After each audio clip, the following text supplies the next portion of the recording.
कृष्ण चंद्र कृपाल भजु मन नंदनम धन सुंदरम अशरण शरण भव भय हरण आनंद घन राधावरम शिरमोर मुकुट विचित्र मणिमय मकर कुंडलधारिणं मुखचंद्र द्विति नखचंद्र द्विति कुशपितली कुंज विहारिणं मुस्कानि मुनि मनमोहिनी चितवन चपल वपुनटवरं वनमाल ललित कपोल मृदु अधरन मधुर मुरलीधरं वृषभानु नंदिनी वामदिशि शोभित सुभग सिंहासनं ललितादिशके जिन सेवहि कर चमर चक्र उपासनं श्री कृष्ण चंद्र कृपाल भजमल नंदनन घन सुंदरम अशरण शरण भव भय हरण आनंद घन राधावरम आनंद घन राधावरम। बोलो कृष्ण कन्हैया लाल की जय, गोविंद भगवान की जय हो, भागवत महापुराण की जय हो। आप सब थोड़ा सिस्टमेटिक बैठे। चाय नमः गौरी शंकराभ्याम नमः श्री सरस्वत्यै नमः श्री गुरु चरण कमलेभ्यो नमः। वक्रतुंड महाकाय सूर्यकोटि समप्रभा निर्विघ्नं कुरु मे देव सर्वकार्येषु सर्वदा। मंगलम भगवान विष्णु मंगलम गरुड़ध्वजः मंगलम पुंडरीकाक्षं मंगलायतनो हरिः मंगलम पुंडरीकाक्षं मंगलायतनो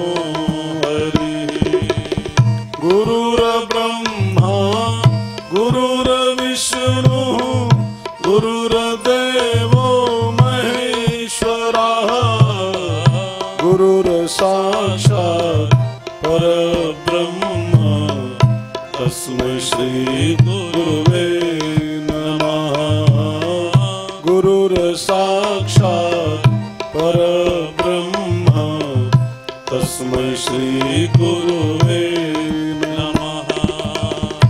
सच्चिदानंद रूपाय विश्वोत्पत्त्यादि हेतवे तापत्रय विनाशाय श्री कृष्णाय वयं नुमः। तापत्रय विनाशाय श्री कृष्णाय वयं वसुदेव सुतं देवं कंसचाणूरमर्दनं देवकी परमानन्दं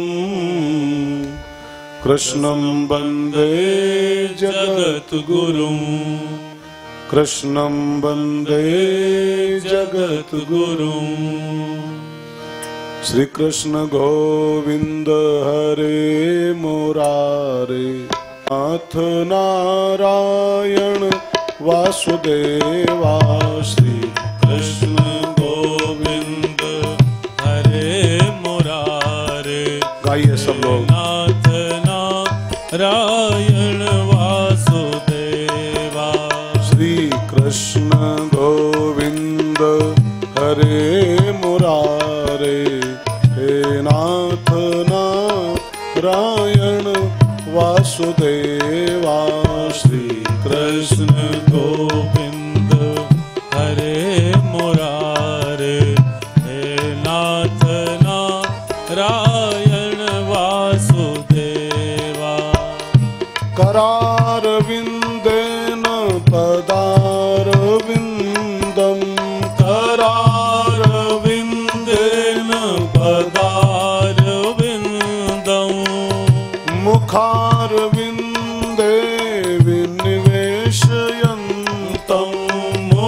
पुटेशयन्तम् वटस्य पत्रस्य पुटेशयानम् वटस्य पत्रस्य पुटेशयानम्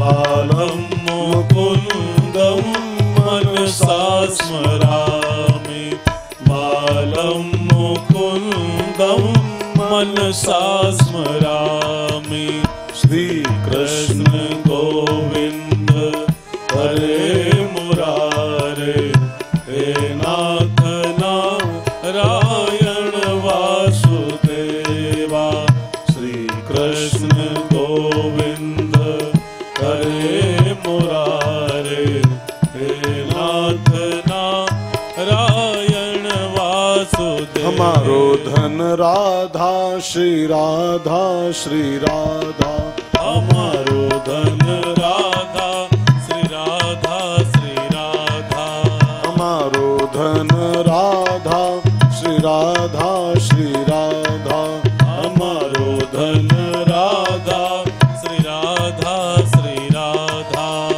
जीवन धन राधा राधा राधा राधा राधा जीवन धन राधा राधा राधा राधा राधा रसिक धन राधा राधा राधा राधा राधा रसिक धन राधा राधा राधा राधा राधा परम धन राधा श्री राधा श्री राधा परम धन राधा श्री राधा श्री राधा हमारो धन राधा श्री राधा श्री राधा हमारो धन राधा श्री राधा श्री राधा बरसाने वाली राधा राधा राधा राधा राधा बरसाने वाली राधा राधा राधा राधा राधा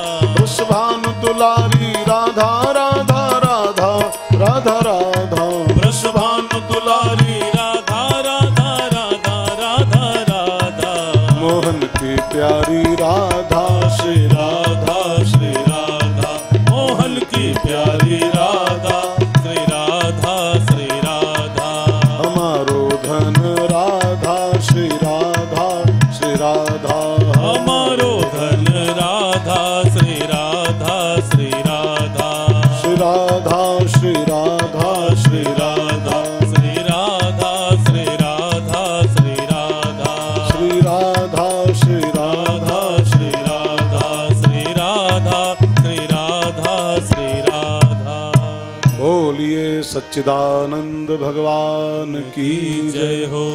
पुनः एक बार गोविंद साहब भगवान के उस दिव्य चेतन सत्ता को प्रणाम करते हुए और गोविंद साहब ने दूसरी बार अपने दरबार में बुलाया है। ये कर्म नहीं तो क्या है, ये गोविंद साहब का साक्षात कर्म है, कृपा है कि एक बार फिर से मौका मिला। और इस बार तो गोविंद साहब का दरबार और गोविंद का गुणगान, गोविंद और गोविंद का मैच होगा इस कथा में। गोविंद के दरबार में गोविंद की कथा गाई जाएगी। इस कथा के हमारे मुख्य यजमान डॉक्टर साहब, जो बहुत अस्वस्थ होने के बाद भी कथा को लेके बहुत उत्साहित हैं अंदर से, और मेरे सामने बैठे हुए सब भाई बहन। मैं कुछ आने में लेट हो गया। मैं आज सवेरे चंडीगढ़ से आया कथा करके और सीधे बस भागा भागा चलाया, लेकिन फिर भी बहुत दूरी लखनऊ से यहाँ तक आने की बहुत जाम लगते हैं बीच में, कई वो क्रॉसिंग वगैरह हैं, बड़ी जाम लगी। खैर एक कहावत न देर आए लेकिन दुरुस्त आए। हाँ, देर से ही सही लौट के बुद्धू घर को आए। तो भगवान के इस पावन दरबार को, यहाँ की दिव्य चेतनाओं को एक बार हृदय की पूरी गहराई से नमन करते हुए और आप सब कथा प्रेमियों का बहुत हृदय से अभिनंदन करते हुए, और आइए हम लोग इस बार वो कथा सुनने जा रहे हैं जो कथा अमृत का घड़ा देने के बाद भी नहीं मिली थी। अमृत का कलश दे रहा था, वो देवता लोग दे रहे थे कि ये ले लो और कथा भागवत हमको सुना दो, लेकिन नहीं पाए थे सुनने को। देवान अपि दुर्लभम, जो देवताओं को भी दुर्लभ है, ऐसी देव दुर्लभ कथा का हम लोग इस बार रसपान करेंगे। नाम आपको पता है इस कथा का? श्रीमद् भागवत महापुराण। खाली भागवत नहीं है इसका नाम, श्रीमद् भागवत महापुराण। बाकी सब पुराण हैं, कई पुराणे हैं, 18 तो ही हैं मुख्य, कई उप पुराणे भी हैं, बाकी सब पुराण हैं, लेकिन ये महापुराण है, महापुराण। तो ऐसी भागवती वार्ता का हम लोग इस बार श्रवण करेंगे।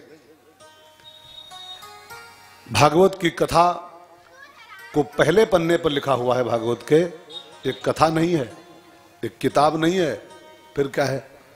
तो व्यास जी कहते हैं तेने वांगमयी मूर्ति प्रत्यक्षा वर्तते हरि। ये पुस्तक नहीं है, ये शब्दावली नहीं है, ये प्रत्यक्ष भगवान की मूर्ति है।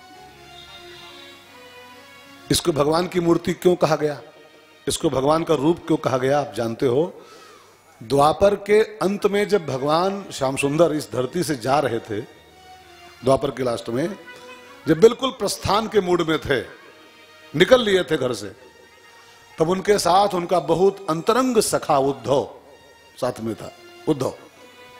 उद्धव समझ गया कि ठाकुर जा रहा है मेरा, तो उद्धव ने रोते रोते भगवान से कहा, ठाकुर जी आप तो जा रहे हो, लेकिन आपके जाने के बाद धर्मम कम शरणम गता, धर्म किसकी शरण में जाएगा? आपके जाने के बाद इन भक्तों को आनंद कौन देगा? आपके जाने के बाद हम सबको रास्ता कौन दिखाएगा? आपके जाने के बाद हम सबको आनंद कौन प्रदान करेगा? आप तो प्रस्थान की मूड में हो गए हो। तो भगवान ने कहा, उद्धव जाना तो है, जाने का समय हो गया है। समय सीमा लेके ऊपर से आया था मैं 125 साल, 125 साल पूरे हो गए और तीनों काम मेरे हो गए। भगवान के 3 काम होते हैं, मालूम सबको? भगवान इस धरती पर 3 काम करने आते हैं। छुटपुट काम तो लाखों हैं, लेकिन 3 काम मेन है। कौन कौन? परित्राणाय साधु नाम, पहला काम। दूसरा काम विनाशाय च दुष्कृताम, और मिशन 3 धर्म संस्थापनार्थाय संभवामी। तो मेरे तीनों काम पूरे हो गए, धर्मराज की स्थापना हो गई, साधुओं की रक्षा भी हो गई, दुष्टों का विनाश भी हो गया महाभारत के युद्ध के माध्यम से। अब टाइम भी हो गया, चलना है। लेकिन आपके जाने के बाद होगा क्या? हम सबको राह कौन दिखाएगा? तो लिखा है, भागवत में लिखा हुआ है कि भगवान ने जाने के जस्ट पहले उद्धव जी से कहा, उद्धव जी जल्दी से भागवत की पोथी खोलो। भागवत उस समय तैयार थी, उद्धव के बगल में थी पोथी। हो झट से भागवत की पोथी खुलवाई प्रभु ने, कन्हैया ने, और जाने के जस्ट बिफोर प्रभु ने अपना समग्र ऐश्वर्य, अपनी समस्त चेतना, अपना समस्त प्रभाव भागवत की पोथी में समाहित कर दिया और कहा, उद्धव ये खाली खोखला जा रहा है, बस खोखला, पूरा का पूरा कन्हैया भागवत में समाहित हो गया। और कहा, उद्धव जी आज के बाद ये पोथी नहीं होगी, आज के बाद ये खाली कथा नहीं होगी, ये प्रत्यक्षा वर्तते हरि, ये प्रत्यक्ष श्री कृष्ण की मूर्ति है, मैं पूरा का पूरा इसी में समाहित हो गया। आप में से कोई कभी कन्याकुमारी गया है जी? कन्याकुमारी गए हैं कोई आप में से भाई बहन? कन्याकुमारी, कन्याकुमारी में जब शाम को सनसेट देखो ना, सूर्यास्त देखो जब वहां का, तो आपकी आंखों के सामने यूं, आप वहां खड़े खड़े देखोगे, सूर्य भगवान आते हैं, यूं धीरे धीरे धीरे धीरे धीरे धीरे पानी में उतर जाते हैं, लगता है ये गया ये गया, ये पानी में गया। ऐसे द्वापर के अंत में कन्हैया जैसे कन्याकुमारी में सूर्य पानी में प्रवेश कर जाता है, ऐसे कन्हैया ने जाने के पहले अपना पूरा तेज, पूरा वैभव इस भागवत की पोथी में समाहित कर दिया था। तब से ये कथा खाली कथा नहीं बची है, ये कथा प्रत्यक्ष श्री कृष्ण है, प्रत्यक्ष श्री कृष्ण। ऐसी कथा आप लोग सुनने बैठे हो। एक बात मैं कह दूं फिर प्रवेश करूं, क्योंकि लेट बहुत हो गया है। ये कथा जानते मिलती कब है, ये कैसे मिलती है? ये पैसे का फल नहीं है, ये प्रयास का फल नहीं है। भागवत के पहले अध्याय में लिखा है, जन्मांतरे भवेत पुण्यम तदा भागवतम लभेत। व्यास जी कहते हैं जब किसी मनुष्य के जीवन में जन्म जन्मांतर का, एक जन्म का नहीं, जन्मांतरे माने कई जन्मों का, भवेत पुण्यम, जब पुण्य उदय होता है, तदा भागवतम लभेत, तब कहीं जाके उसको भागवत सुनने का लाभ मिलता है। तो आप यहां जो बैठे हो ना, ऐसे नहीं बैठे हो, आपके जन्मांतर का पुण्य है ये, तब आप भागवत के पंडाल में बैठे हुए हो। भागवत का फल पुण्य नहीं होता है। कई लोग मानते हैं भागवत सुन के पुण्य होता है, और यहां देखो लिखा है भागवत सुन के पुण्य नहीं होता है। पुण्य होता है तो कोई भागवत सुनता है। जब पुण्य होगा ना, भागवत से पुण्य नहीं, पुण्य से भागवत। और वही पुण्य थोड़ा मोड़ा नहीं, जन्म जन्मांतर का पुण्य जब जागता है, तब कहीं भागवत महापुराण सुनने का मौका जीवन में आता है। एक बात और मैं कहना चाहता हूं इसी क्रम में, कई लोग मानते हैं कि भागवत सुनने से पुरखों का उद्धार होता है। मानते हैं कई लोग कि भागवत सुनने से पुरखा तरते हैं। मैं कहूं यह भी झूठ है। भागवत सुनने से पुरखे नहीं तरते हैं। फिर जिसके पुरखे ऑलरेडी तरे हुए हैं, जिसके पुरखे ऑलरेडी बैकुंठ में हैं, उनके बच्चे भागवत सुनते हैं। सबके भाग्य में कथा कहां है भागवत की यार। जिसके पुरखे बैकुंठ में हैं, ऊपर से दुआएं भेजते हैं जब, तब कहीं उनके बच्चे बैठ के, बच्चे बच्चियां भागवत का आनंद लेते हैं। तो भागवत की ये पावन दिव्य दुर्लभ कथा का हम लोग रसपान करेंगे। आज पहला दिन है, थोड़ा महात्म्य का दिन है। तो सबसे पहले हम लोग जान लें भागवत मीन्स क्या होता है। भागवत माने, भागवत माने खाली कथा नहीं। भागवत शब्द में बहनों भाइयों 4 अक्षर हैं, बहुत ध्यान देकर सुनिएगा। भा प्लस ग प्लस वा और प्लस ता। भागवत में 4 अक्षर, भागवत। ये 4 अक्षर नहीं है, ये भागवत कथा के 4 लक्षण हैं। अक्षर नहीं, लक्षण। जिस कथा में 4 लक्षण हो उसी का नाम भागवत होता है। तो पहला अक्षर क्या है जी? भा। और भा का अर्थ होता है, हमारे हिंदुस्तान के संस्कृत वांग्मय में भा माने होता है प्रकाश। जैसे इस देश का नाम क्या है? भारत। भा प्लस रत इज इक्वल टू भारत। जहां के लोग भा में रत रहते हैं उसका नाम भारत होता है। तो प्रकाश में जहां के लोग, प्रकाश माने ज्ञान, ज्ञान। तमसो मां ज्योतिर्गमय असतो मां सदगमय। हम लोग अंधेरे में जीने के अभ्यासी नहीं है, हम लोग भा में जीते हैं, भा में। तो भागवत का पहला अक्षर इस बात का प्रतीक है कि जो हमारे अंधकार को दूर करके, हमारे अज्ञान को दूर करके हमारे भीतर भा, भा माने प्रकाश, भा माने ज्ञान की ज्योति जगा दे, उसका नाम भागवत होता है। जो हमारा अपना ज्ञान जगा दे। एक बात आप ध्यान रखना, कल्याण आपके अपने ज्ञान से होगा। दुनिया में चाहे कितना ज्ञान हो, आपका भला आपका ज्ञान करेगा। दुनिया भर में राशन के अंबाल लगे हों, चावल के अंबाल लगे हों, आटा के अंबाल लगे हों, रोटियों के ढेर लगे हों, लेकिन जब तक उसमें से 4 रोटी आपके अंदर नहीं जाएंगी, आपका भला नहीं होगा। चाहे पूरे पूरे ट्रक भरे रखे हों सब, ठीक है ना। रोटी आपको जब जाएगी तब आपका कल्याण करेगी।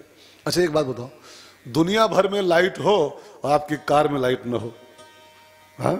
दुनिया भर में लाइट हो, 24 घंटा बिजली हो दुनिया भर में, लेकिन आपकी कार की लाइट फ्यूज हो जाए तो आपकी कार पार हो पाएगी? नहीं ना, किसी गड्ढे में पड़ी मिलेगी वो। लाइट आपकी कार में चाहिए जी, तब आपकी गाड़ी पार हो सकती है।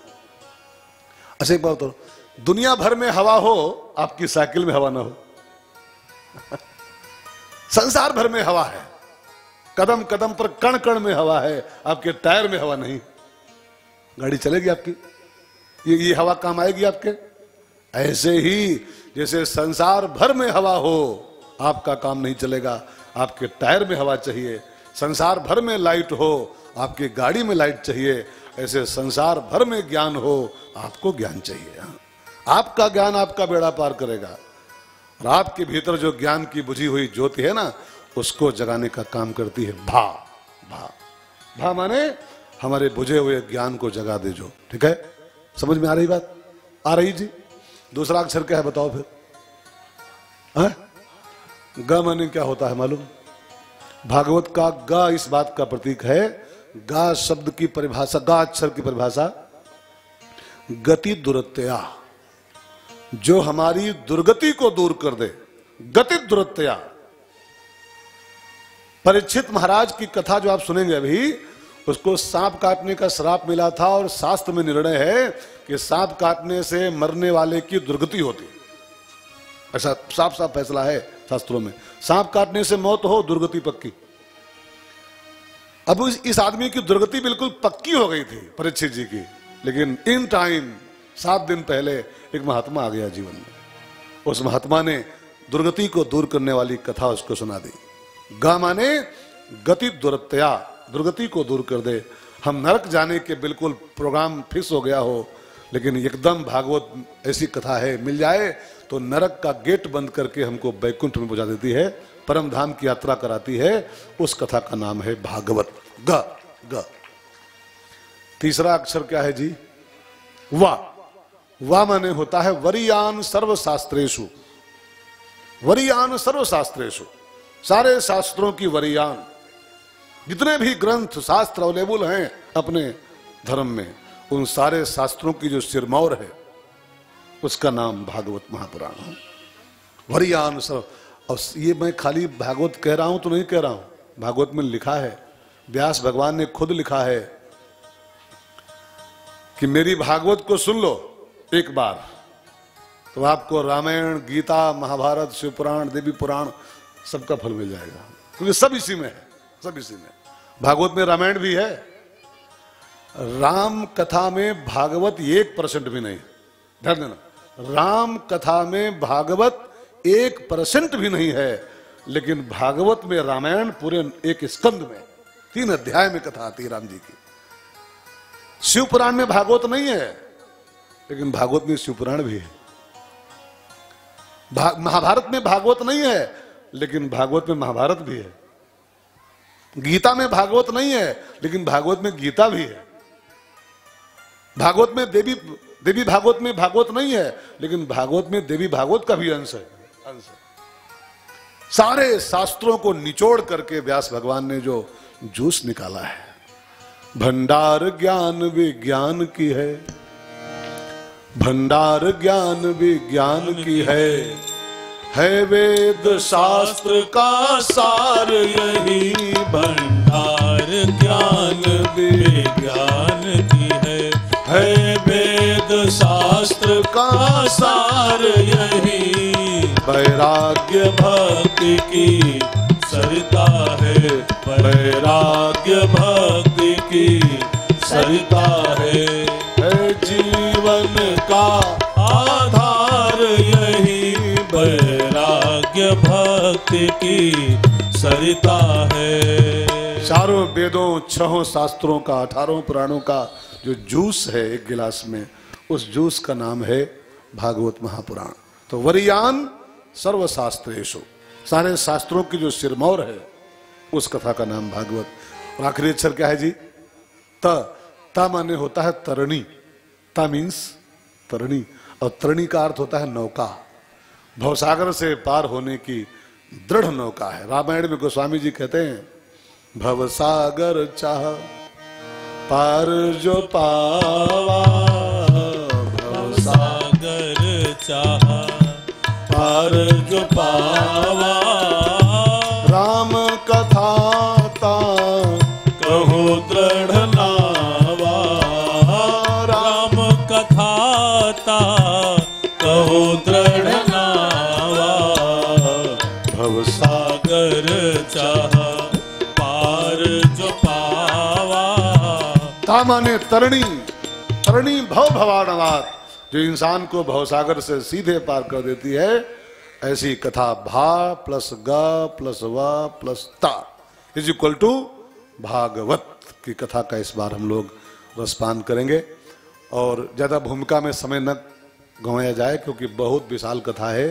7-8 दिन में ये कथा नहीं हो पाती। ये तो खाली कहने को सप्ताह सप्ताह लोग करते हैं, भागवत सप्ताह, भागवत सप्ताह में भागवत होती, इतनी विशाल कथा सप्ताह में होती। तो हम सप्ताह पकड़े हैं कि भागवत सप्ताह होता है। वो जो भागवत सप्ताह हुआ था ना, वो परीक्षित जी वाला, वो 24 आवर पर डे हुआ था, 24 घंटा रोज। उस कथा में 1 मिनट का ब्रेक नहीं हुआ था, तब वो सप्ताह हम पूरी हुई थी। अब टाइम वही पकड़ा इंसान है कि सप्ताह सप्ताह, और करते हैं 2-2.5 घंटा खाली, बस 2.5-3 घंटा। कहाँ 24 घंटा, कहाँ 3 घंटा, सोचो आप। कहाँ 24 घंटे कथा रोज हुई थी वो, तब सप्ताह हो पाया था। कहाँ 3 घंटे, 4 घंटे।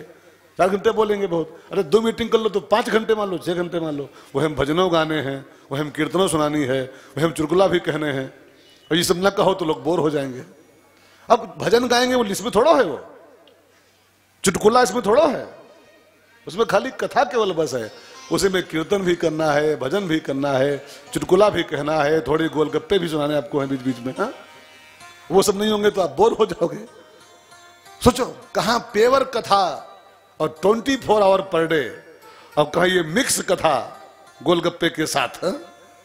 वो भी 2.5-3 घंटे रोज, और भी सप्ताह पकड़ के बैठो, भागवत सप्ताह। सप्ताह खाक, सप्ताह में कैसे हो सकती है यार? सप्ताह में हिम्मत है सुनने की तो 24 आवर पर डे हिम्मत करो। न व्यास की हिम्मत है किसी के, और न किसी श्रोता की हिम्मत है, दोनों मर जाएंगे 7 दिन में। परीक्षित का मोक्ष होगा बाद में, हो व्यास जी हो परीक्षित दोनों पहले साफ हो जाएंगे, बीच में मर जाएंगे। हाँ, 24 घंटा रोज कौन बैठ पाएगा जी? वहां लोग बैठे थे। तो भागवत सप्ताह नहीं, बस ये कहिए कि जो हो पाए। माछी उड़े आकाश, जब माछी भी आकाश में उड़ती है ना, आकाश का छोर कोई पा सकता है? आकाश कहाँ है, कोई जा पाएगा? गरुड़ भी जाता है, गिद्ध भी जाता है, कौवा भी जाता है, माछी भी जाती है, लेकिन सबकी अपनी अपनी हद है, उसी में से लौट आते हैं। आकाश कहाँ है कोई नहीं जानता है। ऐसे हर व्यास अपनी अपनी क्षमता अनुसार, अपनी अपनी योग्यता अनुसार, अपने अपने समय अनुसार इसका गान करते हैं हम लोग। खाली हैं बस, कोई 7 दिन में, कोई 9 दिन में, कोई 6 घंटे में, कोई 5 घंटे में, लेकिन कोई माई का लाल इस ब्रह्मांड में नहीं पैदा है जो कह दे कि मैंने कथा पूरी कर दिया। पूरी तो कोई माई का लाल इस धरती पर पैदा ही नहीं है पूरी करने वाला। जिंदगी पूरी हो सकती है, भागवत और रामायण कभी पूरी नहीं होती है। ये सब अनंत कथाएं हैं, अनंत कथाएं। हरि अनंत हरि कथा अनंता। अनंता माने, अनंता माने जिसका कोई माई का लाल आखिरी पन्ना ला ही न पाए। जिंदगी का लास्ट क्षण आ जाए, लेकिन इन कथाओं का आखिरी पन्ना ला नहीं मिलता है, ला ही नहीं मिलता है। और जो ला पाए वो झूठ बोल रहा है, क्योंकि ये चौपाई सही है, बाकी सब झूठ बोलते हैं जो कहते हैं मैंने पूरी कर दिया, मैंने पूरी कर दिया। हाँ? कथा कहीं पूरी होती? हरि कथा अनंता, अनंता। तो कोई 7 दिन में, कोई 9 दिन में, कोई महीना भर में। अब जाकर देखो कुंभ में पंडाल लगे हैं और 1-1 महीने की भागवत चल रही है। 30-30 दिन की भागवतें वहां चल रही हैं, 40 दिन की भागवतें अखंड, और तब भी वो अधूरी रह जाएंगे। पूरी तब भी नहीं हो पाएंगे, आधी तब भी हो पाएंगे। तो हम लोग इस कथा को आज शुरू कर रहे हैं केवल, और 4 को जैसा कुछ होगा पूरी की जाएगी। बाकी कथा पूरी होती नहीं है, समय खाली पूरा होता है सर। बस 4 तारीख आ जाएगी, 4 मार्च, बाकी कथा कहीं पूरी हो गई ये संभव नहीं। तो हम लोग ऐसी दिव्य कथा का रसपान करें। नैमिषारण्य की धरती से कथा शुरू हुई है। देखो, रामायण की जो धरती है वो प्रयाग है। राम कथा शुरू हुई थी भरद्वाज मुनि बसहि प्रयागा, आप सब जानते हो, प्रतिवर्ष होती है, सब सुनते हो हर साल। प्रयाग से राम कथा शुरू हुई, लेकिन भागवत प्रयाग से नहीं शुरू होती है। भागवत शुरू होती है तीर्थवर नैमिष विख्याता, तीर्थवर नैमिष विख्याता। गाते रहो प्यारे। अति पुनीत साधक सिद्धिदाता, अति पुनीत साधक सिद्धिदाता। नैमिषे सूतमासीनम। नैमिषारण्य की धरती पर एक बड़ा विशाल सत्संग समारोह चल रहा है। 88,000 महात्मा उस सम्मेलन में शामिल थे। सूत जी महाराज उसके व्यास जी थे, उस ग्रुप के सूत जी महाराज व्यासासीन हुए, गद्दी पर बैठे, तो सौनक जी जो मुख्य यजमान थे, संतों के अगुआ, वो खड़े हुए और कहा, गुरुजी आज का व्याख्यान शुरू हो, आज का सत्संग शुरू हो, उसके पहले मेरा क्वेश्चन है, तब शुरू करो। ध्यान देना, हर कथा प्रश्न से आरंभ होती है, हर कथा की शुरुआत क्वेश्चन से हुई है। रामायण की भी शुरुआत कहां से हुई? राम कवन मैं पूछूं तो ही। हर शास्त्र का शुभारंभ क्वेश्चन से ही होता है। पहले क्वेश्चन, फिर उसके आंसर में ग्रंथ निकलता है, उसके उत्तर में। प्रश्न से ही ग्रंथ शुरू होता है। प्रश्न पूछना माने, थोड़ा सा समझिएगा विज्ञान को, क्वेश्चन पुटअप करना, प्रश्न पूछना माने खाली क्वेश्चन पुटअप करना नहीं। प्रश्न पूछना माने होता है अपनी अज्ञानता का स्वीकार करना। जब हम किसी के आगे कबूल करते हैं कि हमें कुछ नहीं आता है, आपसे हम जानना चाहते हैं, और जब अपनी अज्ञानता को हम किसी महापुरुष के आगे कबूल कर लेते हैं कि मैं आपसे कुछ जानना चाहता हूं, मैं अज्ञानी हूं, अधम ते अधम अधमति, तब उस अज्ञानता के तत्व को पाने के बाद महापुरुष बरसना शुरू होते हैं। और कोई पहुंच जाए कि जानते तो हम बहुत कुछ हैं, लेकिन हम तुमसे भी कुछ पूछने आए हैं, तो फिर महापुरुष बोलना भी चाहेगा तो नहीं बोलेगा। क्वेश्चन पूछना माने कुछ और नहीं, अपनी मूढ़ता को कबूल करना, अपनी अज्ञानता को किसी महापुरुष के आगे स्वीकार करना कि मैं मूढ़ हूं, मैं मूर्ख हूं। वहां भी देखो रामायण में क्या लिखा है, कीन्ह्यो प्रश्न मनहु अति मूढ़ा। तुम राम जी के बारे में सब जानते हो भरद्वाज जी, लेकिन तुम कुछ और जानना चाहते हो, तुम राम कथा सुनना चाहते हो, सो तुमने मूढ़ों के ऐसा प्रश्न पूछा है। मूढ़ों के ऐसा प्रश्न पूछना माने अपनी मूढ़ता को कबूल करना दिल से कि मैं मूढ़ हूं, आप स्वामी हो, सर्वज्ञ हो, मेरी इस समस्या का हल करो। ठीक है ना? तब बरसता है महापुरुष, तब शुरू होता है ग्रंथ। ठीक है ना? तो राम कथा भी प्रश्न से शुरू होती है और भागवत भी प्रश्न से शुरू होती है। थोड़ा समझिएगा, आपकी बार कथा थोड़ी टफ रहेगी, क्योंकि आप लोग, हम लोग सब राम कथा के आदि है ना सुनने के, हर बार राम कथा वही सब फीड है। अब की बार थोड़ा नया सब्जेक्ट है, तो प्लीज थोड़ा साथ निभाइएगा। हाँ, तुम अगर साथ देने का वादा करो। हाँ, तो इस बार मैं यूं ही मस्त नगमे, मैं भी भाई बहनों, मैं अपनी एक राज खोल दूं, मैं भी भागवत थोड़ा कम कहता हूं। हम भागवत के वक्ता नहीं है मूल रूप से, हम रामकथा के वक्ता हैं। इस बार हम ट्राई कर रहे हैं आपके साथ। कहते हैं, ऐसा नहीं कहते हैं, अगर साल में हमारी भागवतें रामकथा होती हैं 20, तो भागवतें होती हैं 5। ये रेशियो हमारा है, 20 और 5 का रेशियो। तो हम मूलतः रामकथा के वाचक ही हैं, लेकिन हमारा बहुत मन था, हमने आपसे पर साल भी लास्ट सभा में कहा था कि मेरी बहुत इच्छा है कि गोविंद को मैं गोविंद कथा सुनाऊं एक बार। हाँ? गोविंद के दरबार में गोविंद गाथा हो। राम कथा तो होती रहती है, लेकिन एक बार गोविंद को गोविंद गाथा सुनाई जाए। तो थोड़ा सा टेस्ट चेंज हो रहा है इस बार, तो थोड़ा सा तुम अगर साथ देने का वादा करो, तो फिर मैं यूं ही मस्त नग में लुटाता रहूं। तुम अगर साथ देने का वादा करो। और मैं कह दूं एक बार, फिल्मी गाने बीच बीच होंगे जरूर। जैसे बापू का प्रसाद हमारे है, और बापू हमारे बिना फिल्मी गाना गाए तो बनते नहीं है। कोई कुछ भी कहे, तो हम लोग बापू के सब चाहने वाले हैं। सीताराम सेवा समिति, ये बापू की ही समिति की एक शाखा समझ लीजिए है, उनका भी यही ट्रस्ट है, सीताराम सेवा परिवार। तो ये पवन भैया और हमारे सब मित्र लगभग बापू जी की बहुत हृदय से भक्त हैं, और मैं भी उन्हीं का बहुत दिल से फॉलोअर हूं। तो अब बापू, ये काली साल कुछ तो बोलेगी है कुछ तो बोलेगी। तो फिल्मी गाना गाऊंगा तो बुरा मत मानना आप लोग, लेकिन बेमतलब नहीं गाऊंगा, सब मतलब से गाऊंगा। हाँ, बिना मतलब नहीं। तो भागवत की पावन कथा नैमिष की धरती से आरंभ हुई। सौनक ने खड़े होकर के सूत जी से एक सवाल पूछा। गुरुजी, पहले एक सवाल, फिर व्याख्यान आज का। क्या? गुरुजी, आगे कलयुग आने वाला है, द्वापर समाप्त हो गया है, कलयुग शुरू हो गया है, और कलयुग के मनुष्यों के पास सब होगा, टाइम नहीं होगा। आप अपने जीवन को चेक करो, आज के इंसान के पास सब कुछ है, सब कुछ है, समय नहीं, सब है, टाइम नहीं।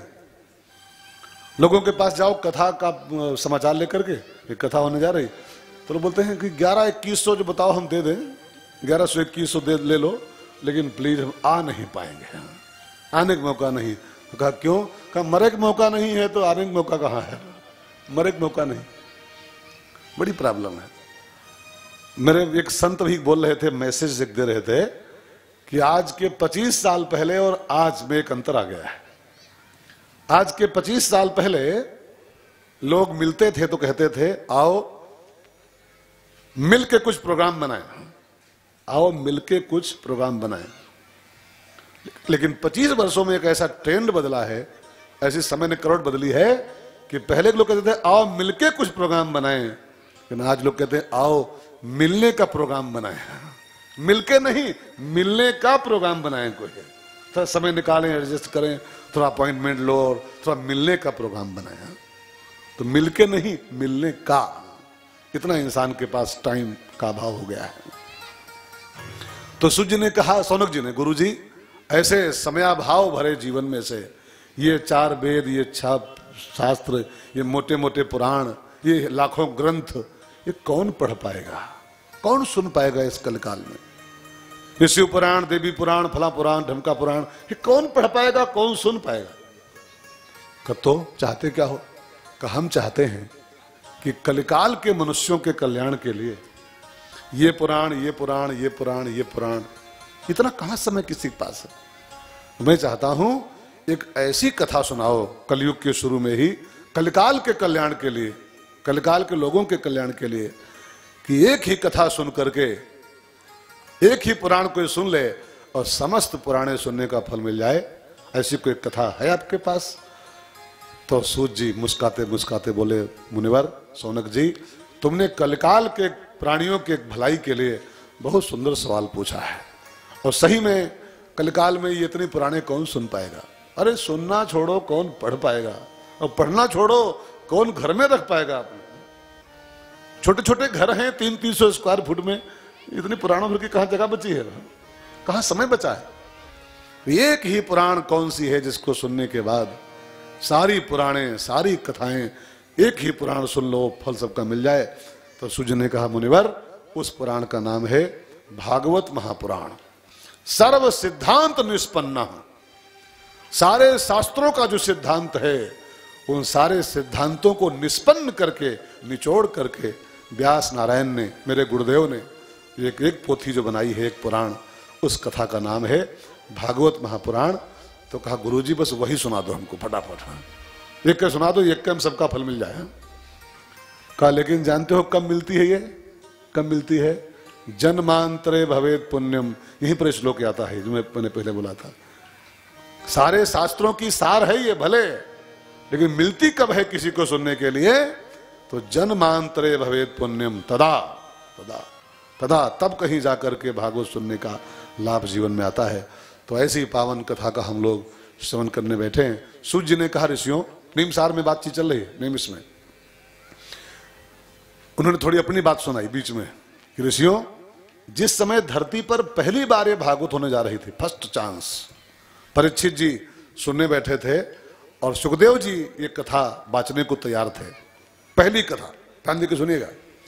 तब मैं भी वहां था, मैं भी माने सूर्य जी बोल रहे हैं, सूर्य जी, मैं भी उस समय वहीं पर था सभा में। सुखदेव जी विराजमान हो चुके थे व्यास गद्दी पर, परीक्षित जी बिल्कुल रेडी थे सुनने के लिए। कथा शुरू होने के जस्ट पहले, 1-2 मिनट पहले एक घटना घटी। क्या? एक विमान वहां उतरा उसी सभा में। उस विमान में सब देवता विराजमान थे, देवता लोग आए, उनके साथ एक कलश था, घड़ा, उस कलश में अमृत लेके आए देवता। कहा, गुरुजी तनिक सुन लो मेरी बात, फिर कथा शुरू करो, तनिक मेरी बात सुन लो। कहा, क्या? कहा, हम लोग ये अमृत लाए हैं स्वर्ग से, और इसकी विशेषता मालूम है आपको? एक बूंद कोई पी ले अमर हो जाता है, एक बूंद पी लो अमर। फिर सांप काटे, बघवा काटे, मरेगा नहीं। तो आप एक बूंद ही काफी है, हम लोग पूरा घड़ा लाए हैं, घड़ा भर के, जितना था सब ले आए। ये सब आप ले लो, परीक्षित जी को सब पिला दो आप, ये अमर हो जाएगा। और हम लोग चाहते हैं इसके बदले में प्रपश्यामो वयम सर्वे श्रीमद् भागवतामृतम, ये अमृत ले लो और इसके बदले में कथा हमको दे दो, हम सब सुनना चाहते हैं। और ज्यों ले लो दे दो का वो रखा प्रपोजल, ले लो दे दो, ये ले लो दे दो। पर सुखदेव जी की आंखें एकदम लाल हो गई। मूर्खों, देवताओं, सौदेबाजी करने आए हो कि ले लो दे दो? कान खोल के सुनो देवताओं, कथा प्रसाद है और प्रसाद का वितरण होता है, प्रसाद का विक्रय नहीं होता है कि ले लो दे दो। कथा किसी की बपौती नहीं है, कथा संतों का प्रसाद है, नारायण का प्रसाद है, और प्रसाद का विक्रय अपराध है। प्रसाद का वितरण होता है केवल बस। सौदा करने आए हो कि ले लो दे दो? कथा का सौदा नहीं होता है, कथा का श्रवण होता है केवल बस। और जो कथा का सौदा करते हैं, मैं तो कहूं जो पूछते भी हैं का लेते हो महाराज, मैं दोनों बातें कह दूं। जो पूछे फोन पर महाराज जी क्या पेमेंट आपका है, वो भी पापी है। और जो महाराज बताए दे, वो चाहे जौन महाराज हो, चाहे श्री श्री 1 लाख हाथ होए और चाहे शंकराचार्य होए, जो महाराज फोन पे बोल दे कि इतना तो कम से कम, इतना तो कम से कम होता ही है, वो महाराज तो जहन्नुम बिल्कुल पक्का ही गया। वो चाहे जो हम हैं तो हम भी नरक गए। अरे यार, हम प्रसाद को बेच रहे हैं, प्रसाद को बेच रहे हैं, इसका कोई मूल्य हो सकता है? कोई कीमत इसकी हो सकती है?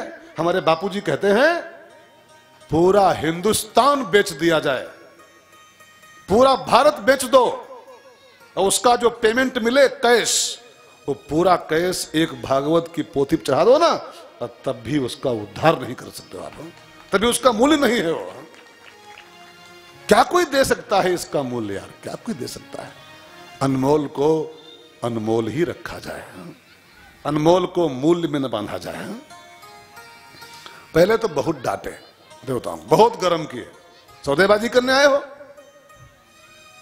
और एक बात मैं आपसे कहूं मित्रों, जब से कथाओं का विक्रय शुरू हो गया समाज में, भागवत में एक मंत्र आता है पहले पन्ने पर है, एक पहले पन्ने पे एक बड़ा खतरनाक मंत्र लिखा हुआ है, खतरनाक मंत्र भागवत में। कारिता कण लोभेन कथा सारम गतस्ततः।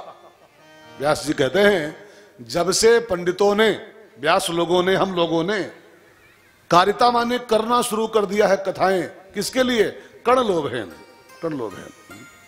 11,000 लाओ, 1 लाख लाओ, 3 लाख पेमेंट हमारा है। जब से कथाएं पैकेज में होनी शुरू हो गई, पैकेजों में, तो व्यास जी कहते हैं तब से कथा सारम गतस्ततः, तब से कथाओं का जो सार था, कथाओं का जो फल था, कथाओं का जो परिणाम समाज में आता था, वो सब नष्ट हो गया है। अब खाली जैसे ऑर्केस्ट्रा होता है कार्यक्रम, जैसे नौटंकी का कार्यक्रम होता है, जैसे डीजे का प्रोग्राम होता है, वैसे कथाओं का प्रोग्राम हो रहा है खाली बस। जिसका पैकेज हो वो कथा नहीं हो सकती है, वो खाली प्रोग्राम हो सकती है, प्रोग्राम। जैसे डीजे, जैसे ऑर्केस्ट्रा, जैसे फला, जैसे फला, वो सब पैकेज पे होते हैं। ऐसे आजकल कथाएं भी, किसी का 7 लाख का पैकेज, किसी का 8 लाख का पैकेज। हद है यार, हद है। भाई बहनों, अपमान नहीं होना चाहिए कथाओं का। ये कथा का अपमान तो है ही है, ये व्यास गद्दी का अपमान है, व्यासपीठ का अपमान है। प्रसाद का वितरण ही हो, विक्रय नहीं होना चाहिए, वितरण हो खाली बस। पहले बहुत डांटे, फिर कहा, सोचा, सुखदेव जी ने, बेचारे बहुत दूर से आए हैं, हेलीकॉप्टर से, चार्टर्ड प्लेन से, तमाम पेट्रोल खर्च हुआ होगा, तमाम भाड़ा दिए होंगे बेचारे। तो ऐसा करते हैं, मैं परीक्षित से बात कर लूं, मैं जिसके लिए स्पेशल आया हूं कथा कहने के लिए, अगर ये राजी हो जाइए विनिमय करने के लिए, अदला बदली करने के लिए, तो फिर मुझे कोई आपत्ति नहीं। अगर ये राजी हो जाए परीक्षित, तो मैं फिर कर सकता हूं। परीक्षित जी से पूछा, राजन आपके सामने 2 विकल्प हैं, ये घड़े में अमृत रखा है और ये भागवत की पोथी मेरे पास रखी है, दोनों दरवाजे आपके लिए खुले हैं। अमृत पीना चाहोगे कि कथा सुनना चाहोगे? दोनों विकल्प आपके सामने। अमृत पियो तो पी लो, कथा इनको सुना दे देवताओं को हम, और कथा सुनना है तो इनको भगाया जाए फिर तुरंत देवताओं को भी। क्या चाहिए, कथा अमृत की अमृत? दोनों विकल्प, दोनों सब्स्टिट्यूट आपके सामने। तो परीक्षित जी ने कहा, गुरुजी मैं चुनाव करूं उसके पहले मुझे एक बात की जानकारी चाहिए। हमारे बापूजी एक बात कहते हैं, बापूजी के शब्द ये, और बापूजी के सभी शब्द उन्हीं के हैं, हम लोग तो प्रसादी। हमारे बापूजी के एक शब्द हैं कि शंकर जी अनादि कवि हैं, वाल्मीकि आदि कवि हैं, और तुलसीदास प्रसादी कवि हैं, शंभु प्रसाद। तो कोई व्यास होता होगा, लेकिन हम लोग तो प्रसादी व्यास हैं, प्रसादी व्यास। हम लोग बापू का प्रसाद बांटते हैं खाली बस, बापू का प्रसाद। तो बापूजी ने कहा था एक कथा में कि एक शब्द होता है शुभ लाभ, दीपावली में उसको लोग इसलिए शुभ लाभ, शुभ लाभ, ये बापू का विषय है। बापू ने कहा था कि जब दो आइटम आपके सामने आए, शुभ और लाभ, और देखो परिचय के सामने दो आइटम है, अमृत लाभ है और भागवत शुभ है। अमृत जैसा लाभ रखा हुआ है, पी लेते तो लाखों साल का लंबा जीवन जीते, अमर हो जाते, लेकिन भागवत लाभ नहीं है, भागवत शुभ है। और शुभ लाभ जब दोनों इंसान के सामने खड़े हो जाएं, तो इंसान को तुरंत विवेक से काम लेना चाहिए, लाभ को इग्नोर करके शुभ का चुनाव करना चाहिए, लाभ को अवॉइड करके शुभ देखो। बापूजी कहते हैं संसार का प्रत्येक लाभ शुभ नहीं होता है, लेकिन संसार का प्रत्येक शुभ 100% लाभ होता है। इसलिए लाभ नहीं, शुभ का चुनाव करो। परीक्षित जी के सामने लाभ और शुभ दोनों आइटम रखे गए। अमृत पी लो तो कथा इनको सुनो, देवताओं को, और कथा सुनो इनको भगाया जाए, दोनों का फायदा बताइए पहले। तो कहा राजन, अमृत का लाभ है अमरता, अमृत इंसान को अमर कर देता है, लेकिन कथा इंसान को अभय कर देती है। अब अमर होना है कि तुमको अभय होना है, तय करो। अमृत का फल है दीर्घ जीवन और कथा का फल है दिव्य जीवन।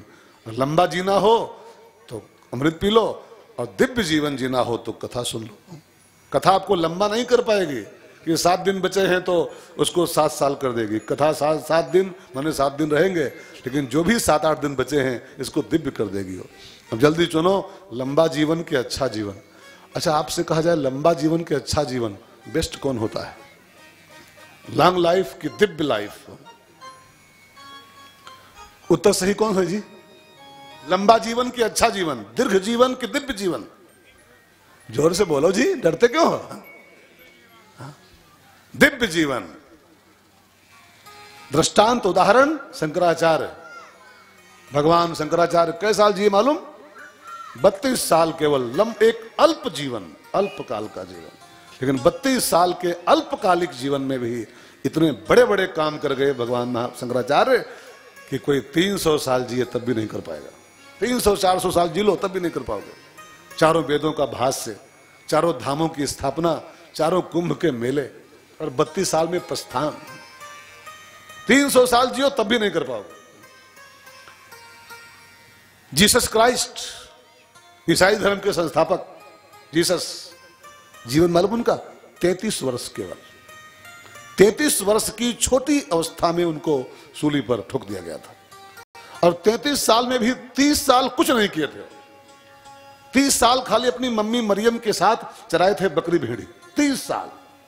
लास्ट के 3 इयर्स में केवल इतने बड़े बड़े काम कर गए कि विश्व का जो सबसे बिगेस्ट धर्म है ईसाई धर्म, उसके संस्थापक हो गए 3 साल में केवल। जीवन 98 साल का हो ये बहुत बड़ी बात नहीं है, भले 32 साल का जीवन हो, भले विवेकानंद की तरह 39 साल का जीवन हो।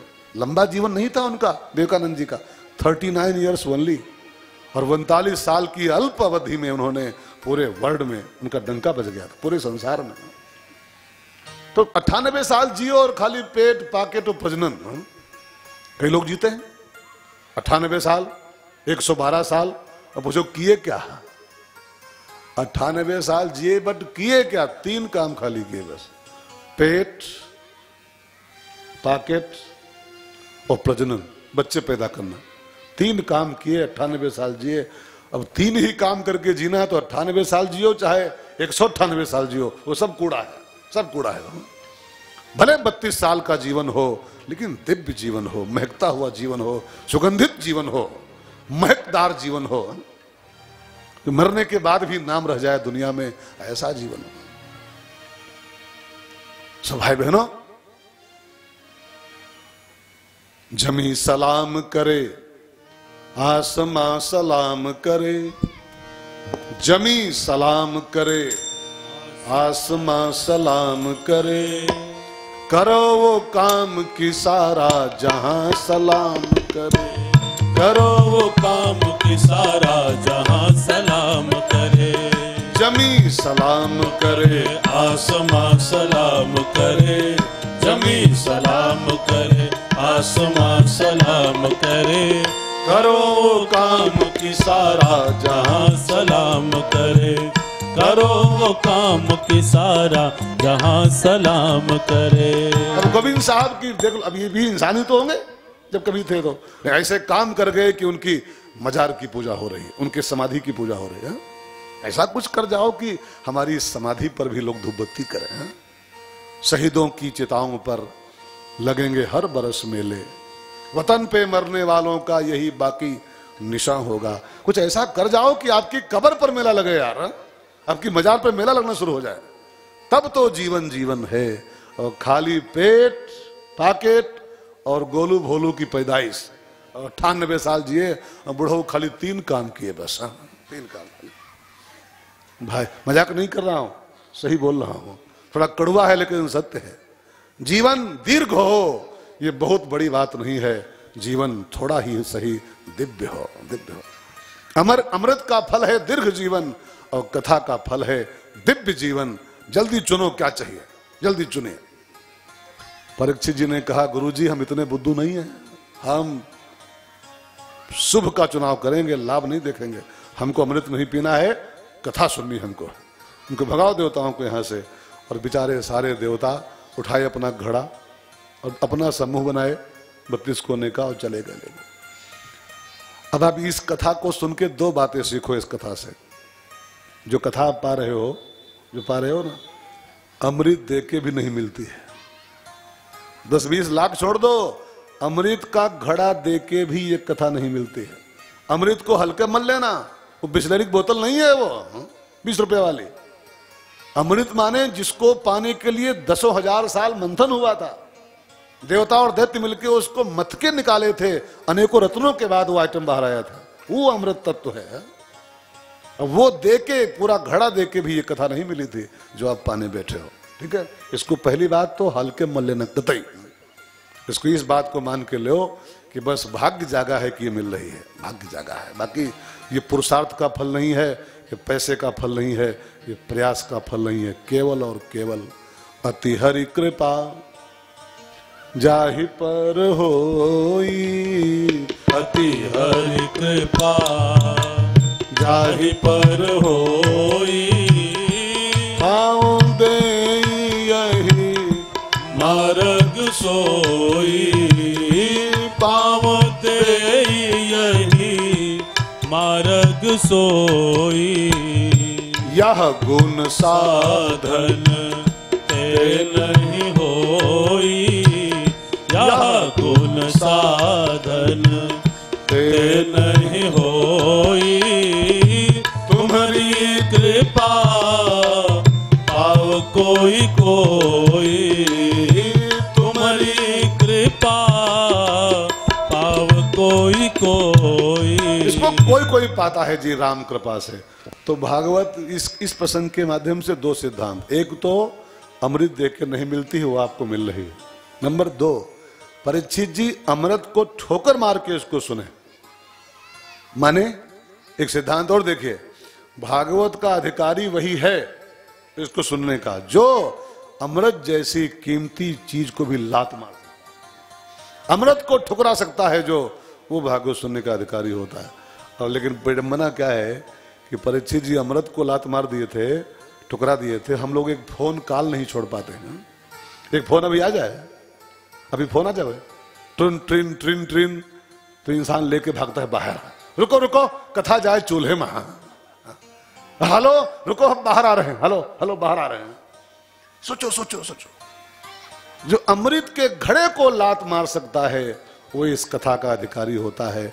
और जो एक फोन कॉल नहीं छोड़ सकता है, एक मिस कॉल नहीं मिस कर सकता है, वो कथा का अधिकारी खाक है। वो प्रोग्राम भले अटेंड करे, कथा का फल कैसे पाएगा, कैसे पा सकता है। मेरे कहने का भाव, कुछ पाने के लिए कुछ, जनकपुरवासी राम जी को पाए थे मालूम कैसे?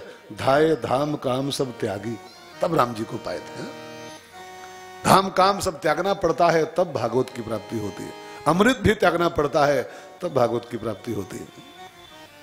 तो कथा हुई, परीक्षित जी 7 दिन भागवत सुने, उनको सांप ने काटा, तक्षक ने, उनका मरण हुआ, विमान में सवार हुए, परम धाम पहुंचे। तो ब्रह्मा जी को आश्चर्य हुआ, राज्यो मोक्षम तथा वीक्ष पुरा धाता विस्मितः। ब्रह्मा विस्मित हो गए कि हमारे संविधान में साफ साफ लिखा है सांप काटने से मरने वाला नरक को जाता है, ये आदमी सांप काटने से मरा बैकुंठ कैसे आ गया? मरा सांप काटने से बैकुंठ में कैसे खड़ा है? तो अपने प्यारों को बुलाया, पिए साहब, प्यारो साहब हाजिर हो। क्या हुआ सर? यहां भी कुछ शुरू हो गया क्या? क्या मतलब? जब संविधान में साफ साफ लिखा है कि सांप काटने से मरने वाला बैकुंठ नहीं नरक को जाता है, और इसको सांप ने काटा है, ये सांप से मरा है, ये बैकुंठ में कैसे खड़ा है? यहां भी कुछ लेन देन शुरू हो गया क्या? नहीं साहब, लेन देन यहां नहीं। फिर ये बैकुंठ में कैसे आ गया? सरकार ये भागवत सुन के आया है, और जो जिंदगी में एक बार भागवत सुन लेता है ठीक से कर लेके सुनेगा। भागवत खाली स्टोरी नहीं है, ये मुक्ति शास्त्र है, मुक्ति ग्रंथ। और इसमें साफ साफ लिखा है, जिंदगी में एक बार भी अगर कोई नियम से सिस्टमेटिक, चलते फिरते नहीं, चलते फिरते तो बहुत लोग सुनते रहते हैं, नियम से भागवत का जो श्रवण कर ले तो उसका बैकुंठ में बिल्कुल आरक्षित स्थान। जैसे ट्रेन में वो कराओ ना टिकट कभी 3 महीना पहले, तो जब आप उस डेट पे जाओगे तो आपके नाम की सीट, आपकी बोगी, आपके नाम की सीट खाली मिलेगी आपको कि ये फलाने की सीट है। ऐसे भागवत माने बैकुंठ में आरक्षण, रिजर्वेशन। एक बार कोई सिस्टमेटिक भागवत का श्रवण कर ले नियम के तहत, तो उसका बैकुंठ में उसका स्थान बिल्कुल पक्का हो जाता है। ये भागवत सुन के आया है, इसलिए बैकुंठ आया। ब्रह्मा ने कहा भागवत क्या है जी? ऐसी कौन सी बलाएं बन गई संसार में कि संविधान पूरा फेल हो गया, मेरा पूरा सिस्टम सब बिगड़ गया, सांप काटने से मर के बैकुंठ आ गया, मेरा पूरा सिस्टम सब ध्वस्त हो गया, तो भागवत है क्या चीज? तो प्यारों ने कहा ब्रह्मा के कि सरकार मौखिक नहीं बता पाऊंगा, अब तौल लो भागवत को, अभी आपके सामने तौल लीजिए। तो लिखा है सत्यलोके तुलाम बद्ध्वा, ब्रह्मा जी एक तुला बांधे, तुला माने तराजू बांधे, और तराजू के एक पलड़े में तोलयत साधनान्यजा, जितने भी अन्य साधन हैं भागवत के अलावा, दान पुण्य तीर्थ व्रत हेन तेन, जो भी अब आपके मन में आप जो कुछ करते हो, पाठ माला कंठी आरती घंटी, जो कुछ भी करते हो अपने कल्याण के लिए, वो सब साधन एक और रखे पलड़े में, और दूसरे पलड़े में ये भागवत की पोथी स्थापित की। और लिखा है भागवत की पोथी रखते ही उसकी तुलना में अन्य लघुन जाता, वो सब हल्के पड़ गए। भागवत सबको लेकर नीचे बैठ गया, उसकी तुलना में दान पुण्य पूजा पाठ सब जब लटक गया ऊपर को, तब ब्रह्मा जी चकित हुए, अरे राम, जिसकी तुलना में सब के सब साधन हल्के पड़ गए, पसंगा हो गए। पसंगा समझते हैं ना, ये देहाती शब्द है हमारे यहाँ का, ये सब साधन पसंगा हो गए। ऐसी भागवत को सुन के कोई बैकुंठ आ जाए, कोई परम धाम आ जाए तो किम आश्चर्यम। और ब्रह्मा ने अपनी फाउंटेन पेन मंगाई, जो सेठा वाली है ना, और इंक बोरी, और अपने हाथों से लिखा है इस पोथी पर मुक्ति ग्रंथ। ये खाली कथा नहीं है, ये मुक्ति शास्त्र है, और गारंटी है इस कथा को सुनने की। इसको जीवन में एक बार जो सुन लेगा ठीक से, उसको सीधे परम धाम की प्राप्ति कथा कराएगी। तब से शास्त्र मुक्ति शास्त्र के नाम से विख्यात है। खाली कथा नहीं है, मुक्ति ग्रंथ है ये बैकुंठ की गारंटी है, परम धाम की गारंटी इसमें छिपी हुई। तो ऐसी कथा का आज पहला दिन है, और हम लोग अब हालांकि समय तो 5 बजे तक का ही है, लेकिन आज पहला दिन है ना, तो महात्मा की 2 कथाएं छोटी छोटी आती हैं तो बड़ी बड़ी, मैं इनको बहुत शॉर्टकट में 15-20 मिनट में पूरी कर दूं। महात्मा का आज का दिन कोटा है महात्मा के गाने का, और बस आज की बात केवल है, कल से मैं राइट टाइम बात करूंगा, ठीक है ना। आज अगर थोड़ा सा साथ दे दो और आधा घंटा और 20 मिनट तो मेरा कोटा पूरा हो जाए, है ना। ये वाली द्वंद्वकारी वाली संक्षेप में सुन लीजिए, विश्राम करता हूं। लेकिन उसके पहले थोड़ा सा गोविंद नाम का गान सब लोग गाओ। मेरो प्यारो नंद लाल किशोरी राधे, मेरो प्यारो नंद लाल गाइए गाइए। किशोरी राधे, वो मेरो प्यारो नंद लाल किशोरी राधे, मेरो प्यारो नंद लाल किशोरी राधे। हे किशोरी राधे श्यामा गोरी राधे, किशोरी राधे श्यामा गोरी राधे, हे किशोरी राधे श्यामा गोरी राधे, किशोरी राधे ओ श्यामा गोरी राधे। हे मेरो प्यारो नंद लाल किशोरी राधे, ओ मेरो प्यारो नंद लाल किशोरी राधे, मेरो प्यारो नंद लाल किशोरी राधे, मेरो प्यारो नंद लाल किशोरी राधे। एकदा नारदो जोगी परानुग्रह कांक्षया पर्यटन विविधान लोकान मृत्युलोकम उपागता। एक बार की बात है, कलयुग चल रहा था और नारद जी उस कलिकाल में भारत दर्शन करने आए। और जब भारत में आए तो देखते क्या है, सर्वत्र कलयुग का प्रभाव छाया हुआ है, सब जगह। साधु महात्माओं के वहां भी, संतों के यहां भी कलयुग का असर आज भी दिखाई पड़ रहा है। पूछो कोठी किसकी है, कोठी किसकी है ये? तो उत्तर था त्यागी बाबा की कोठी है, त्यागी जी की है। अब देखो नाम त्यागी जी है और कोठी कीमत 15 करोड़ रुपया। कहे त्यागी। पूछो ये बच्चे किसके हैं? ब्रह्मचारी जी के हैं। बच्चे ब्रह्मचारी जी के। अब पूछो ये हल्ला कहां मचा है? मौनी बाबा के यहां मचा हुआ है। मौनी बाबा के यहां नाम मौनी बाबा है, हल्ला इतना करते हैं। ये उनका दोष नहीं है, अयम युग धर्म, ये कलयुग का प्रभाव। ब्राह्मणों के यहां गया में नारद जी कहते हैं, जाके देखा कलिकाल का असर, बेचे हैं वेद धर्म दुहिले हैं। सब वेद को बेच रहे हैं और धर्म को दुह रहे हैं। ये सब कलयुग के दुष्प्रभाव को देखता हुआ मैं वृंदावन आया। मैं संक्षेप में कह रहा हूं, बड़ी बड़ी कथाएं सब है। वहां मैंने क्या देखा, तत्राश्चर्य मया दृष्टम श्रूयताम तन्मुनीश्वरा एका तो तरुणी तत्र निशन्ना खिन्न मानसा वृद्धो दो पतितो पार्श्वे। वृंदावन में देखा मैंने एक तरुणी महिला, नौजवान स्त्री, सुंदर सी बैठी है, रो रही है। उसके सामने 2 वृद्ध पुरुष पड़े हैं, बेहोश, लंबी लंबी सांस दोनों की चल रही है, जर्जर काया दोनों की है। वो महिला रो रही है, उनको जगाने की चेष्टा कर रही है, उठो भैया कर रही है। वो दोनों उठ नहीं पा रहे हैं। तो नारद जी को ये सीन देख के थोड़ा आश्चर्य हुआ कि नौजवान महिला और 2 बुढ़े बेहोश बीमार, क्या लफड़ा है, इनको बीमारी क्या है? तो नारद जी उस स्त्री के पास आए और लख कर नारद हो गए चकित, बोले देवी ये बतलाओ। लख कर नारद हो गए चकित, बोले देवी यह बतलाओ।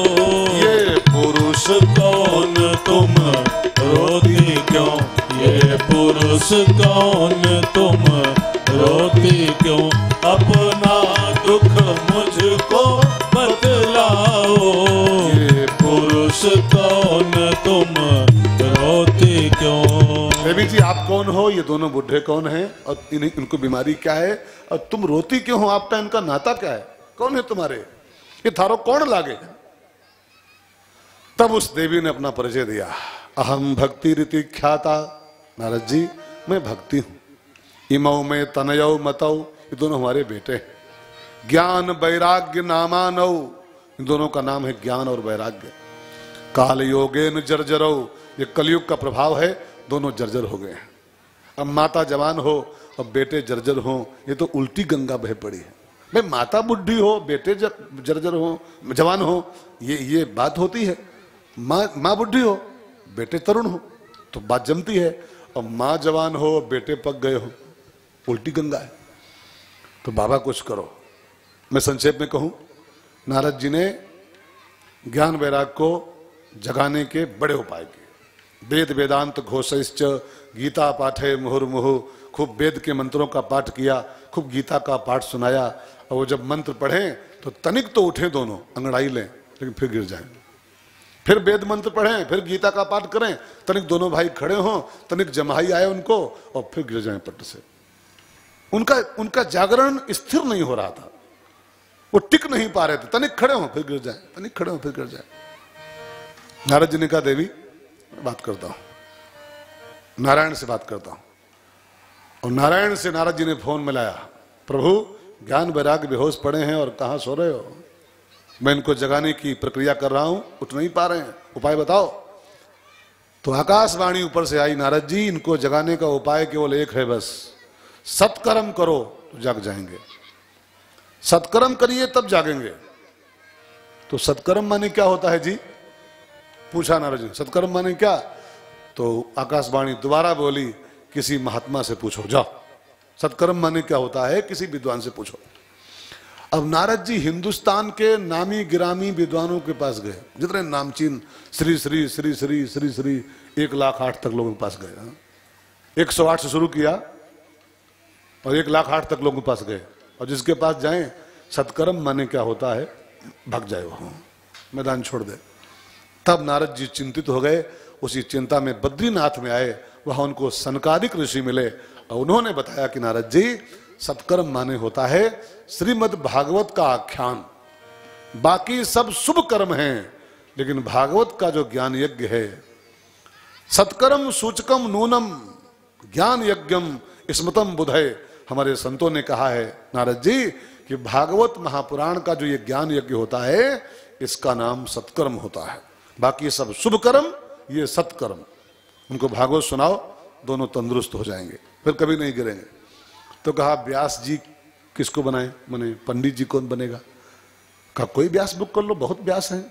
कहा सबका पैकेज है 3 लाख का, किसी 5 लाख का, हम बाबा आदमी पैकेज कहाँ दे पाएंगे? कहा तो कहा हमारी इच्छा है गुरुजी, आप ही चलो सुनाओ, आपसे बढ़िया व्यास कहाँ ढूंढने पाएंगे हम। अब सनकादिकों को लेकर के नारद जी हरिद्वार में आए। हरिद्वार में कथा का शुभारंभ हुआ, विशाल पंडाल लगाया गया। पंडाल माने व्यवस्था की गई। पंडाल तो कहाँ लगते थे, तो अभी लगने शुरू हो गए हैं 10-20 वर्षों से। नहीं, कथाएं तो वृक्षों की छांव में होती थी, बरगद की छांव में। तो अंडाल पंडाल वैभव, ये तामझाम, ये कलयुग का प्रभाव है। कलयुग का प्रभाव धर्म क्षेत्र में भी घुस गया। ये दर्शन का क्षेत्र था, ये दर्शन का क्षेत्र था, और आज प्रदर्शन का क्षेत्र बन गया है। प्रदर्शन का, जिसका जितना बड़ा पंडाल लग जाए, हल्ला मच। अरे क्या पंडित जी आए थे, 5.5 लाख का खाली पंडाल लगा था। और जिस गाड़ी में बाबा जी आए थे, 5 करोड़ रुपए गाड़ी थी बाबा जी खाली। अब लोगों की सोच भी हो गई कि जो जितना वैभव दिखा पाए, उतना बड़ा महात्मा है वो। ये भी एक ट्रेंड बदला है। अब याद करो, आज के 25 साल पहले, बहुत दूर नहीं जाना, 25-30 साल पहले, जो जितना बड़ा त्यागी होता था, समाज उसको उतना बड़ा महात्मा कहता था। और आज समाज की सोच बदल गई है, जो जितना वैभवशाली होता है, क्या महाराज जी हैं, क्या महाराज जी। जब चलते हैं तो 15 गाड़ी आगे, 15 गाड़ी पीछे, और चांदी खड़ुआ और सोने कड़ा, सोने चैन। हद है यार, वैभव का नाम महात्मा होता है, हद है। और ये गलती महात्माओं की नहीं है, ये गलती आपकी है, ये गलती समाज की है। समाज ने अब त्यागियों को संत नहीं, अब भोगियों को संत कहना शुरू कर दिया। जितना बड़ा पंडाल लगवा पाओ, उतने बड़े बाबा आप हो। जितने बड़े साउंड लगवा पाओ, उतने बड़े संत आप हो गए। जितने बड़े बड़े होल्डिंग लगा पाओ समाज में, उतने बड़े महात्मा आप हो जाओगे। समाज की भी सोच ऐसी हो गई प्यारे। अब त्यागियों का नाम संत नहीं है, अब भोगियों का नाम संत है, भोगियों का। और रामायण में लिखा है, तपसी धनवंत दरिद्र ग्रही, अब जो गृहस्थ लोग हैं वो सब तरसेंगे और बाबा लोग 5 करोड़ गाड़ी में लगे, 5 करोड़ गाड़ी में बाबा चलते हैं। और समाज भी कहता क्या संत जी हैं, गाड़ी में आए थे, गाड़ी देखे थे उनकी आप, 5 करोड़ की कार थी बाबा जी की खाली हमारे यहाँ। हद हो गई यार, हद हो गई। उल्टी गंगा बह रही कल काल में, उल्टी गंगा। मैं कुछ बुरा तो नहीं बोल रहा हूं जी, सही कह रहा हूं ना? हाँ सही कह रहा हूं, हम भी उसी में से आते हैं, ऐसी बात नहीं, हम भी उसी में से हैं।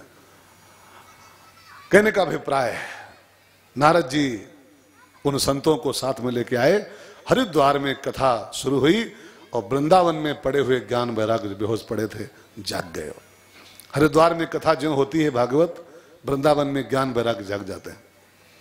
हरिद्वार माने जानते हो क्या होता है?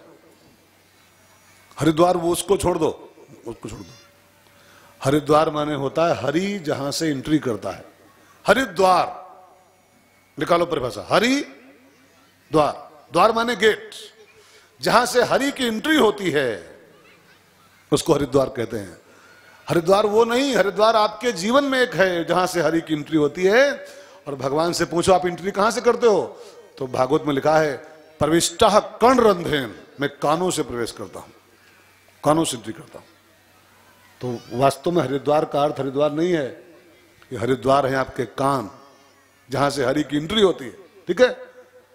अब वृंदावन माने होता है हृदय, हृदय। हमारे आपके हृदय में जो ज्ञान वैराग्य बेहोश पड़े हैं, बाहर की बात कुछ इसमें नहीं है, सब अंदर की बात है। हमारे आपके इस वृंदावन में ज्ञान वैराग्य बेहोश पड़े हुए हैं, यहां पर हैं तो जिंदा तो हैं लेकिन मूर्छित हैं। अब कैसे जागे? हरिद्वार में कथा सुनो, है ना, हरिद्वार में भागवत सुनिए तो वृंदावन में ज्ञान वैराग्य तंदुरुस्त हो जाएंगे। ये आपके अंदर पड़े हुए ज्ञान वैराग्य को, आपके हृदय में जो बेहोश पड़े हैं, बीमार पड़े हैं, उनको तंदुरुस्त कर देती है। बस शर्त क्या है कि अपने हरिद्वार में कथा सुनिए, कानों से कथा सुनिए। वाल्मीकि जी रामायण में कहते हैं जिनके श्रवण समुद्र समाना, जिनके श्रवण समुद्र समाना, कथा तुम्हारी सुभग सरनाना, कथा तुम्हारी सुभग सरनाना, भरहि निरंतर होहि न पूरे, भरहि निरंतर गाओ गाओ प्यारे, होहि न पूरे, तिनके हिय तुम कहूँ ग्रह रे,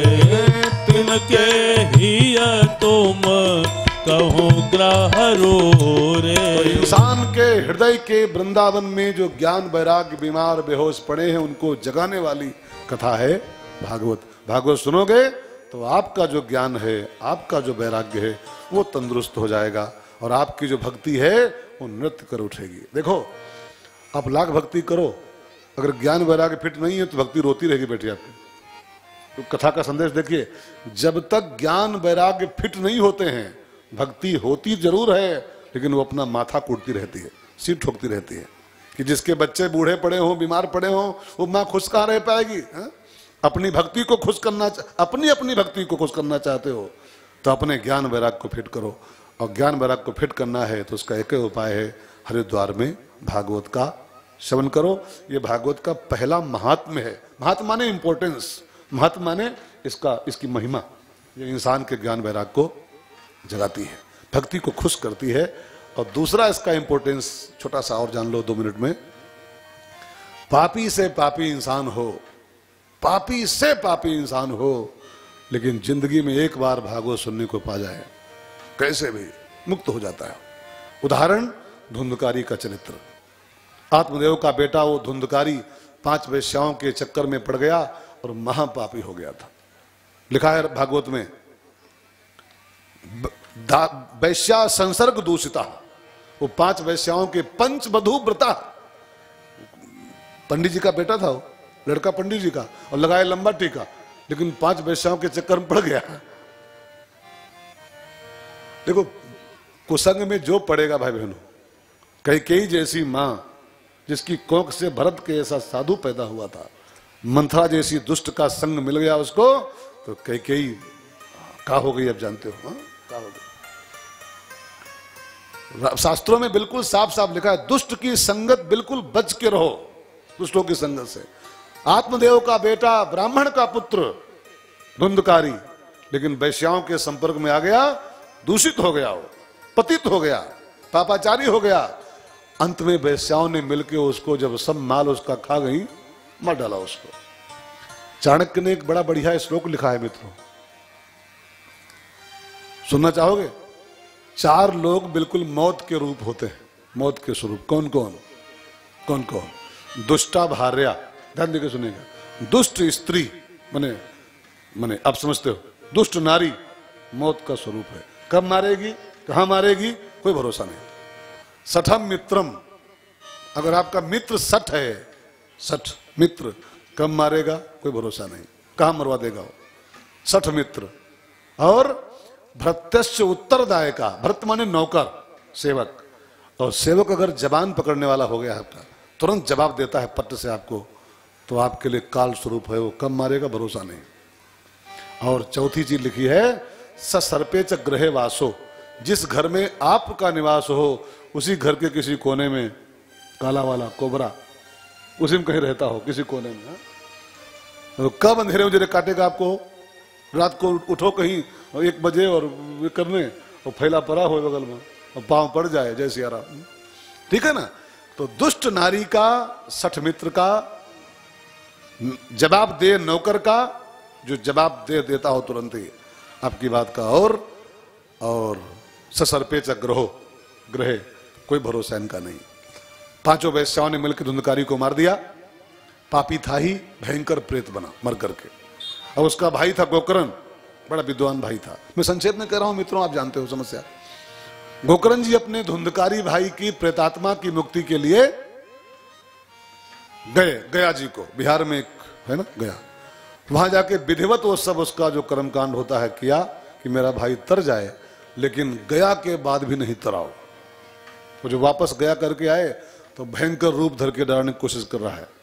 तब भगवान सूर्य से गोकर्ण ने पूछा कि ठाकुर नारायण, जिसका उद्धार गया भी न कर पाए, मैंने गया करके आया हूं तब भी नहीं तराया, उसका उद्धार कैसे होगा? तो भगवान सूर्य ने उत्तर दिया है, गोकर्ण भैया, जिसका उद्धार गया से भी न होता हो, उसका उद्धार एक उपाय से होता है, और उस उपाय का नाम है श्रीमद् भागवतान मुक्ति सप्ताह वाचनम कुरु। अपने इस भाई को भागवत का सप्ताह सुनाओ। जिसका उद्धार गया से नहीं होता है, उसका उद्धार भागवत से होता है।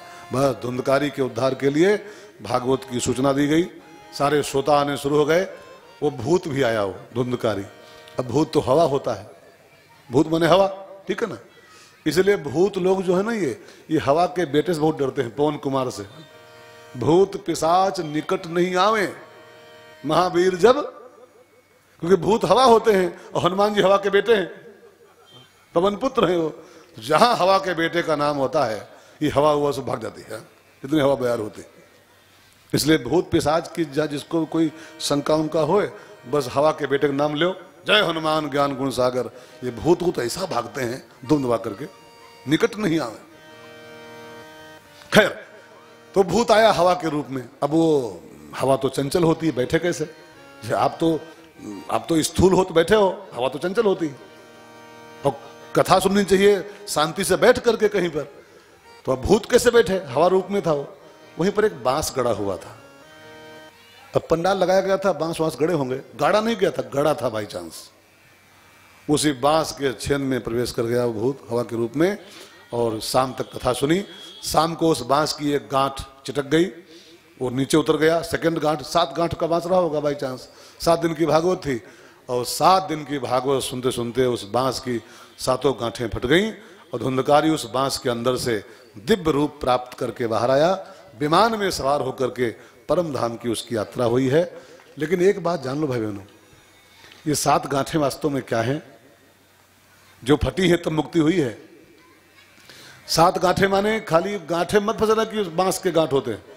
अज्ञान की गांठ, अहंकार की गांठ, ममता की गांठ, आसक्ति की गांठ, भय की गांठ, मृत्यु की गांठ। और ये भागवत ऐसी कुल्हाड़ी है, ये खाली कथा नहीं है, राम कथा कल बिटप कुठारी, ये कुल्हाड़ी है जो इस पंडाल में 7 दिन तक भाव से बैठ करके इसका श्रवण करेगा तो ये कुल्हाड़ी उसकी 7 गांठों को चीर के फेंक देगी। अज्ञान की गांठ, वासना की गांठ, आसक्ति की गांठ, मोह की गांठ, मृत्यु की गांठ, भय की गांठ, ममता की गांठ, ये सारी गांठें हमारी भागवत फाड़ डालती है और हम सब मोक्ष के अधिकारी बन जाते हैं। तो धुंधकारी जैसे पापी का उद्धार इस भागवत से हुआ है। भागवत के आखिरी पृष्ठ पर लिखा हुआ है इस महात्मा के प्रसंग में, कितना भी पापी से पापी इंसान हो 7 दिन तक नियम से बैठ करके भागवत का श्रवण करे, उसके उद्धार में नो डाउट, कोई शंका नहीं होती है। तो आज चूंकि महात्मा का ही भी नंबर था तो मैंने पूरा कर दिया ज्यों त्यों। कथा का पहला स्कंध और पहला अध्याय और पहला श्लोक हम लोग कल शुरू करेंगे। आज अभी कथा नहीं हुई है, प्रथम दिन कथा नहीं हो पाती, खाली महात्म्य हो पाता है। धुंधकारी मेरा दिल तुझ पे कुर्बान, मुरलिया वाले रे मेरा दिल तुझ पे कुर्बान, मुरलिया वाले रे मेरा दिल तुझ पे कुर्बान, मुरलिया वाले रे मुरलिया वाले रे, सांवरिया प्यारे रे मुरलिया वाले रे, सांवरिया प्यारे रे। अब तो हो जा मेहरबान, मुरलिया वाले रे, अब तो हो जा मेहरबान, मुरलिया वाले रे मेरा दिल तुझ पे कुर्बान, मुरलिया वाले रे ओ मेरा दिल तुझ पे कुर्बान। हाय कुर्बान कुर्बान कुर्बान, हाय कुर्बान कुर्बान कुर्बान, हाय कुर्बान कुर्बान। जरा दोनों हाथों की ताली सेवा के साथ कुर्बान कुर्बान कुर्बान।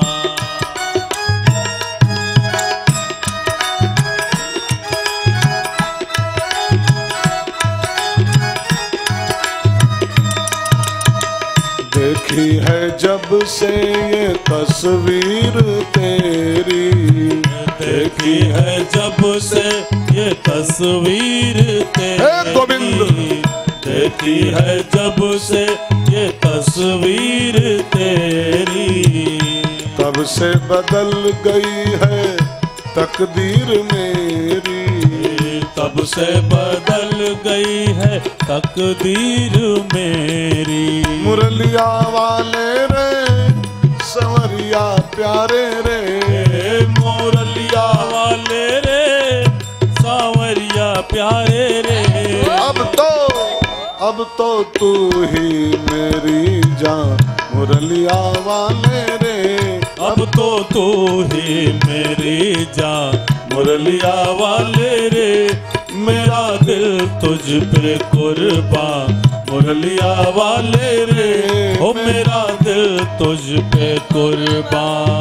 हाय कुर्बान कुर्बान कुर्बान, हाय कुर्बान कुर्बान कुर्बान, हाय मैं कुर्बान। तो तेरा एक दीदार चाहूं, मैं तो तेरा एक दीदार चाहूं, मैं तो तेरा एक दीदार चाहूं, मैं तो तेरा एक दीदार चाहूं, दीवाना तेरा तेरा प्यार चाहूं, दीवाना तेरा तेरा प्यार चाहूं। मुरलिया वाले रे संवरिया प्यारे रे, मुरलिया वाले रे सांवरिया प्यारे रे, मेरे दिल की तो दुनिया मुरलिया वाले रे, ओ मेरे दिल की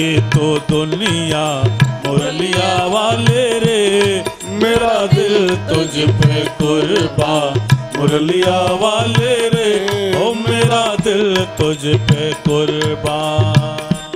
चाहे कुछ भी कहे ये जमाना, चाहे कुछ भी कहे ये जमाना, पागल हुआ एक तेरा दीवाना। पागल हुआ एक तेरा दीवाना।